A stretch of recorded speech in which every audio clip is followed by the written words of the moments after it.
89% highly vulnerable. So it's also like a lot of way to retrofit those houses to decrease the vulnerability of those structures. One other key element is so as I mentioned, we did socio-economical vulnerability questions. So when we look at increased socio-economic households, those rates are more important. So for example, we have one for vulnerable household living in timber houses, this rate reached 100%. And finally, I will finalize the results of the survey with a good news, like all the slab roof we found were not highly vulnerable.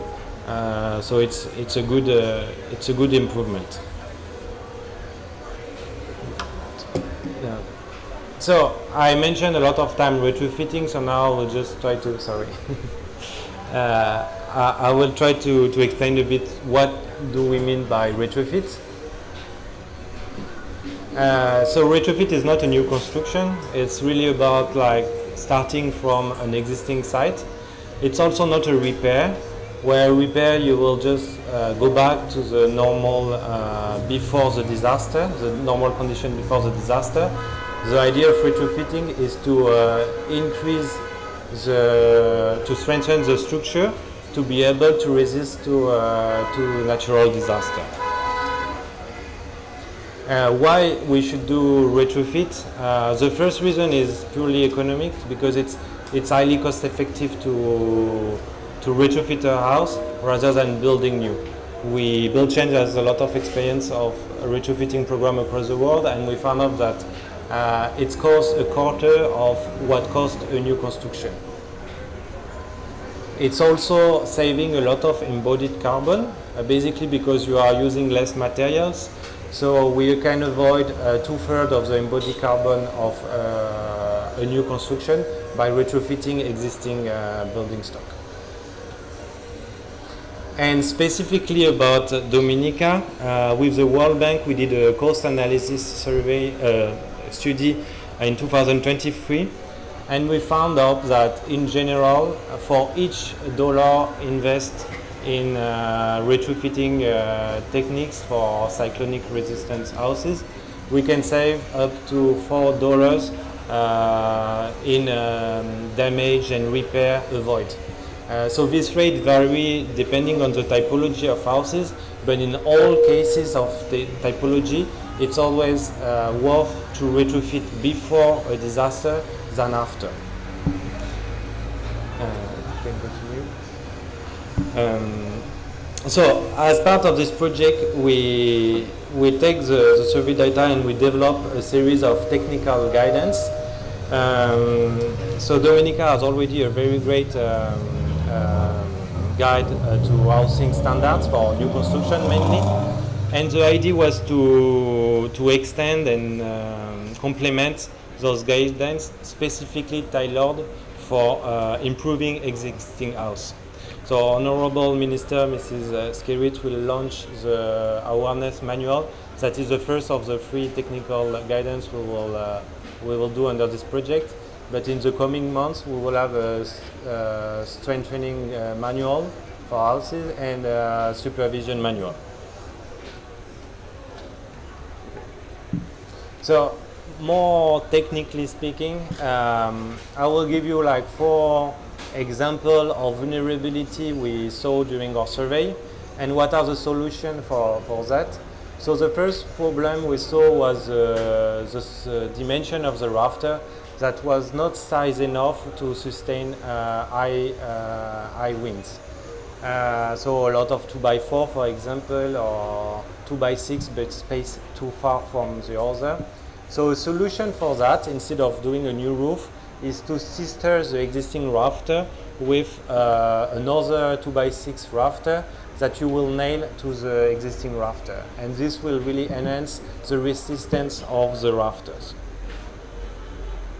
A second problem we found out in a lot of houses is the absence or a bad quality connection between the walls and the timber structure. So as you may know, this is really important to have a roof well connected to your masonry and your ring beam. So a way to improve this connection is to add a horizontal rafter we call ledger that you will anchor bolt to the ring beam, so it's well connected to the ring beam. And after you're adding hurricane clips to connect all the timber structural elements to the ledger and then to the wall. So this is really reducing and improving the connection between the roof and the walls. Another problem we found, is a bad connection between the ridge, so the line element on the summit of the roof, and the rafters. Like sometimes you don't have hurricane clips, so the connection is not good. A good way to increase these connections and to minimize the tension you will have on the ridge is to add a collar tie. So what is a collar tie? It's a horizontal element that will connect the two sides of the rafters. And this helps to the connection at the ridge. And the last solution, and the last problem we saw in a lot of houses is the CGI, the roof sheets that may be too thin or corroded or not enough screws. So in those awareness manual, you have some guidance to how to replace it and what are the specifications you need to have.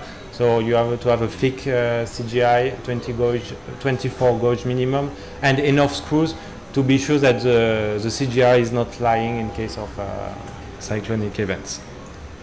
Next. I would like to now extend our sincere thanks to all of the 527 homeowners who welcomed the survey team into their home and allow us to take all those precious information that allow us now to find the best solution adapted to Dominica. I would like to also thank, of course, the survey team and the Mrs. Tracy Peltier coordination, excellent coordination, that makes the work possible. Yes, next please. And now I think it's we had all those data, we finalized the survey, so it's important to take a moment to call for actions. So what's next? We have a lot of data now. You can use it for retrofitting your home, and I think it's one of the objectives to this fair is to start it.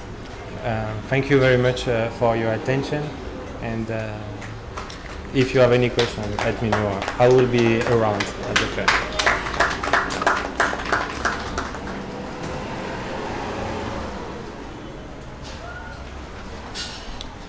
Thank you so much, Mr. Paya. We have taken note of your findings and your recommendations, and we'll certainly seek to incorporate those in our resilient building efforts. Of course, please convey our thanks to your team at Build a Change for their collaboration in strengthening housing resilience in Dominica. Next, we are pleased to hear from the Honorable Dr. Irvin McIntyre. He is the Acting Prime Minister and Minister for Finance, Economic Development, Climate Resilience, and Social Security. Please welcome Honorable Dr. McIntyre.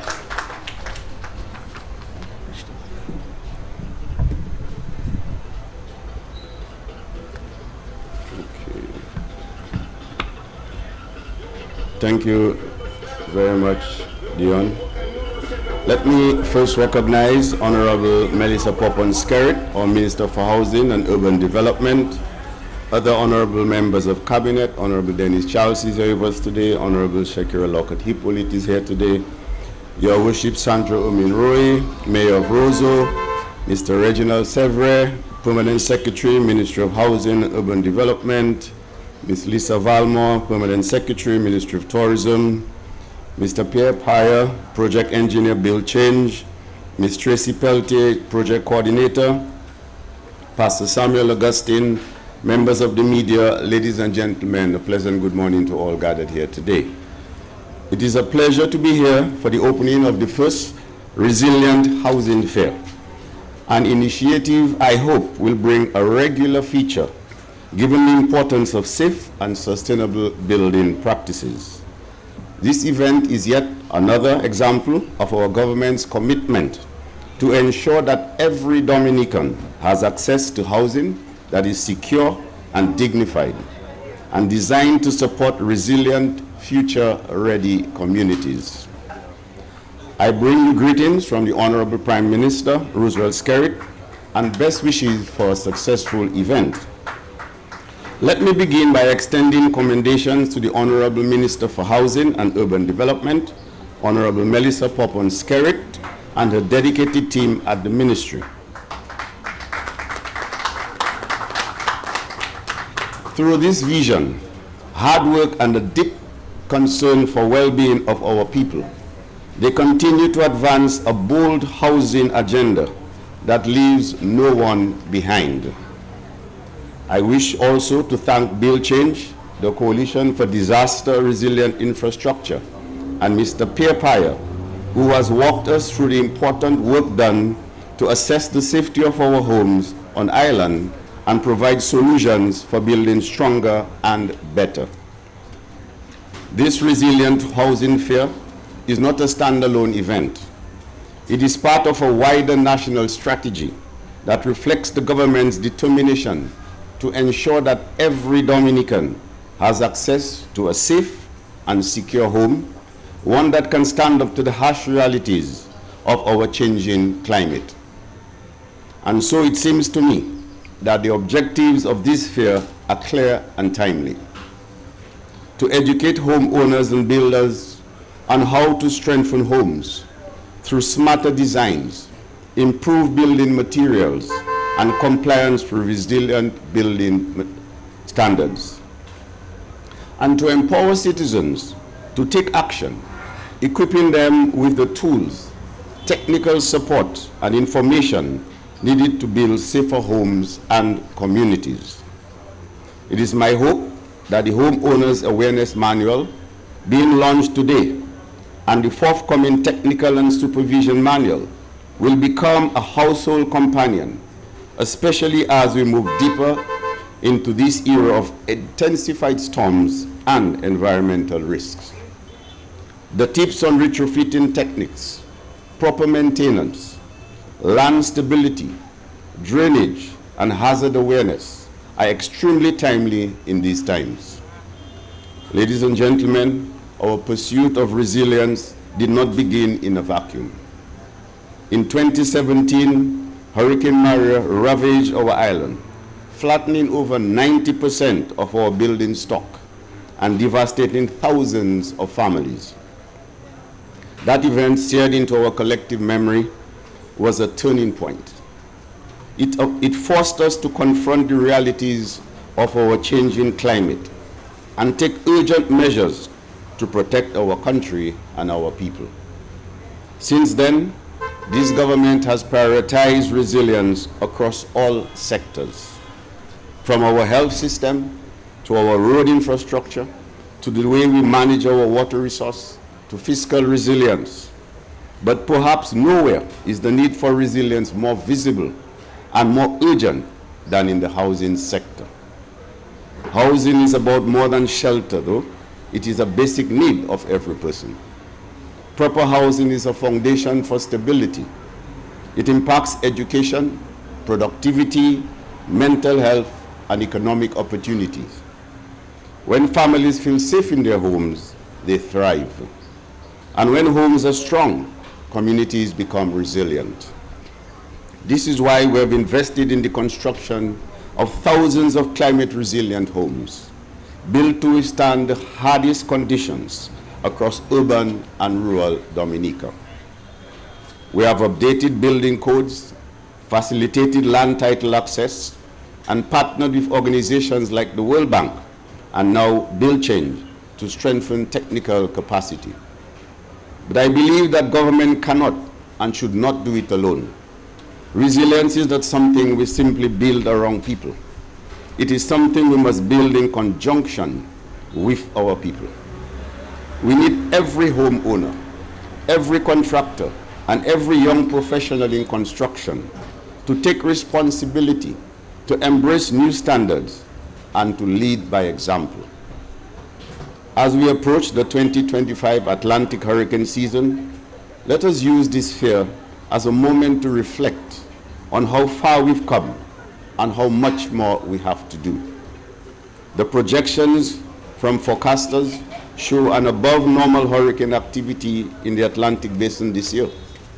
Therefore, this is not a time for complacency.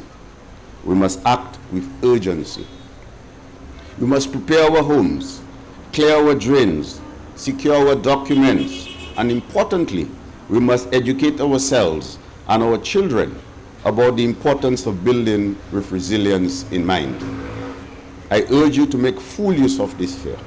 Speak to the experts, walk through the exhibits, learn about new technologies, explore financing options, take home information that could one day save your life or the lives of your loved ones. Dominica has been recognized across the region and beyond for its leadership in climate resilience. But this recognition must be matched by action at every level of development. Let us be the generation that refused to build the same way after every disaster. Let us be the generation that broke the cycle of vulnerability. Let us be the generation that transformed our buildings and also our mindsets, policies, and systems to build a stronger, safer Dominica. I also wish to commend Honorable Poppins-Skerrit on the launch of the 2 additional initiatives this morning. The Paint the Town, which is intended to enhance and beautify building exteriors, and the Urban Garden Venture, which aims to transform vacant lots into more attractive green spaces within our city. I look forward to the results of these interventions. In closing, I once again congratulate the Ministry of Housing and Urban Development on this important initiative. I thank our development partners, private sector stakeholders, and exhibitors for their collaboration.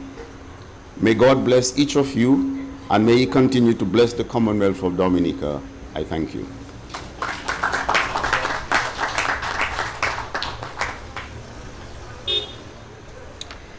Thank you so much, Acting Prime Minister, for your remarks and for underscoring the vastness of this government's effort to strengthen resilience in the aftermath of Hurricane Maria and the subsequent weather events. Thank you so much.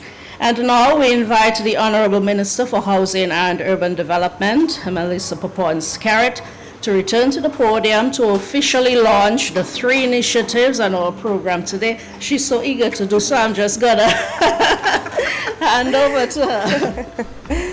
Good morning again. So right now I am very pleased to officially announce the publication of the Homeowners Manual on Resilient Housing. Oops. And to encourage everyone to take this information home and share with your family, your friends, and your neighbors, all those who have vulnerable homes in Dominica. And at this moment, I would like to ring the cleanup bell and call Team Mel to the front.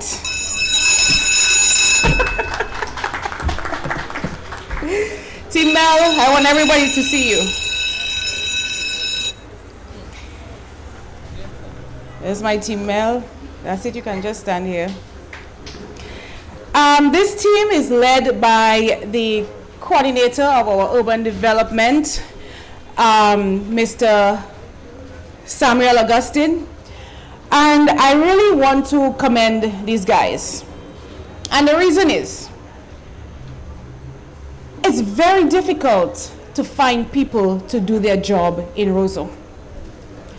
And I was very happy when they agreed to come on board and join. The fact is, I'm really looking for more teams for Roseau Central who can do this type of work. I'm scoring all of Roseau.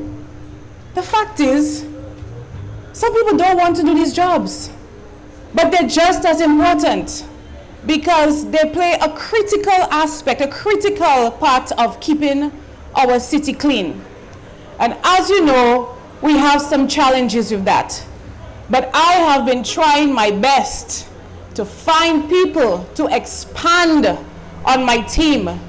I need about 3 other teams in Roseau with about 10 people each. When I was desperate before, I had to ask for NEPs in other constituencies to come to the city to do this job. But they have their work to do as well. And so I'm putting this out there. This is a challenge for me in the city, but the cleanliness of the city is everybody's business. And I am looking to expand and help these guys. Men, women, wherever you are, come to my office. We are ready to employ you. I have been asking for a while, and I'm putting this out there publicly now. If anybody is willing to come and join our wonderful team, who are very excited and motivated, they're not just cleaning the city, you know. They're painting, they're doing the odd jobs, they're clearing our abandoned lots, they're doing our urban gardens. And of course, I'm going to add it to the list of different areas that we have to continue elevating and beautifying in the city, planting as well.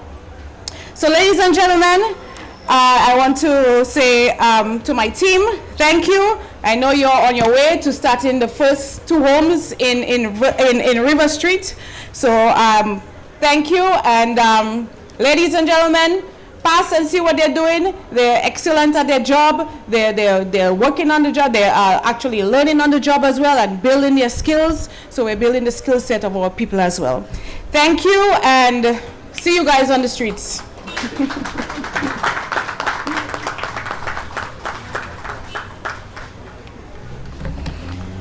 Thank you, Honorable Scarrett. Of course, we congratulate you always on the passion and commitment with which you lead both the Ministry of Housing and the City of Roseau as the parliamentary representative. At this point, ladies and gentlemen, we're winding down the formal part of our program, and so to express appreciation to all who made this event possible, please welcome Ms. Tracy Peltier. She is the project coordinator for all of this, and she will deliver a vote of thanks.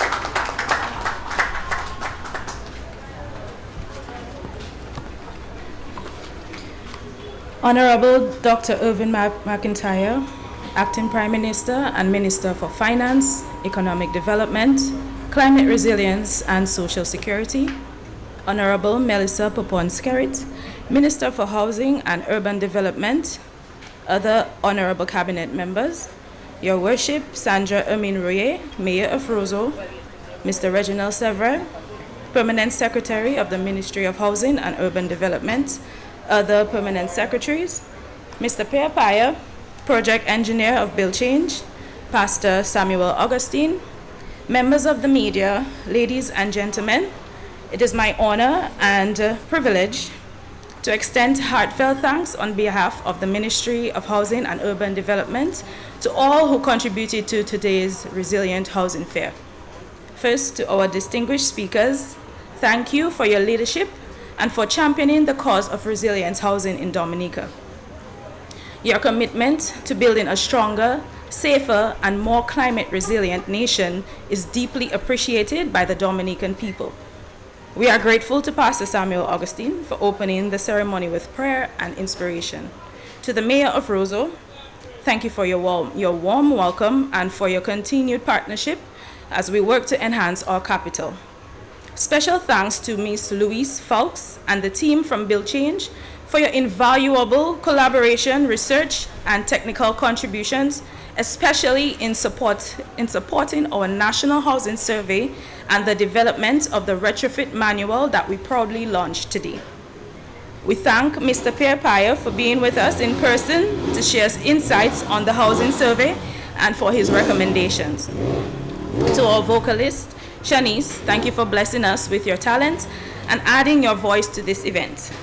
We also recognize the hard work of our technical teams from the Housing Division, Physical Planning Division, GIS Unit, and the Urban Development Unit for your dedication. To all exhibitors, service providers, and stakeholders in the private sector, thank you for showcasing innovative solutions and services that will help to strengthen our nation's housing sector. Your participation will truly brings this fair to life. A special thank you to the organizing team for your behind-the-scenes work in bringing this event to fruition. Finally, thank you to all media partners and our social media influencers for sharing today's activities with the Dominican audience. Thank you everyone for coming, and enjoy the remainder of the fair.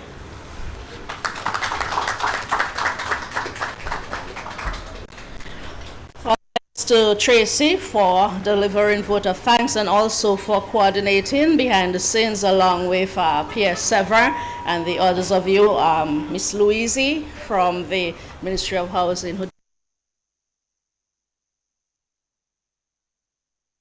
This brings our formal opening ceremony to a close. However, we now invite you to join us for a walkthrough of the exhibits and displays, and then you will join us later for light refreshments. So we invite the members of the head table or dignitaries to go in this direction, and you will be escorted accordingly. Members of the media, of course, please join us also. Thank you everyone for coming. Good morning.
Jasmine, I miss you, Jasmine. Jasmine, I didn't.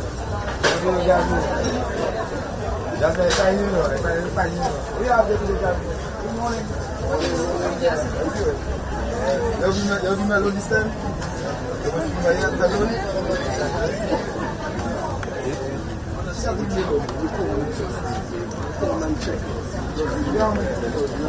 there. I just see how the manager did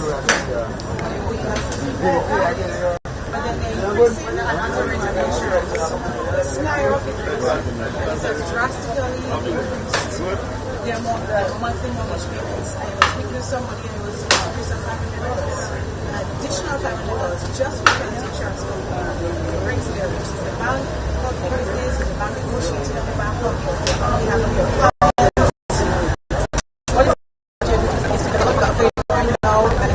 it's a shock to you because all of a sudden your mortgage is $500 for one thing. So yes, we negotiate our rates. We have a lot of different on the island. So even though it's high right now, while not all time, but so much you speak to the insurance company. So we can negotiate.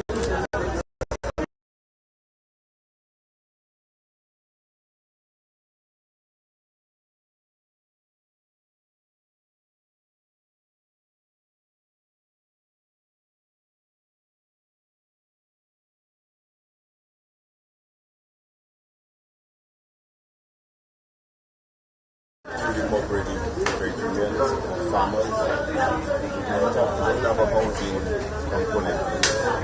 Not really. No, we don't have a farmers insurance. That's a very good suggestion. That I mentioned that. That's probably something we can look into. Thank you very much.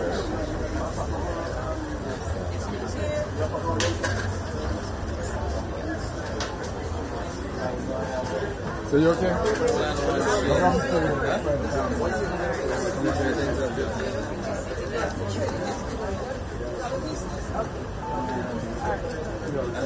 Yes, yes. So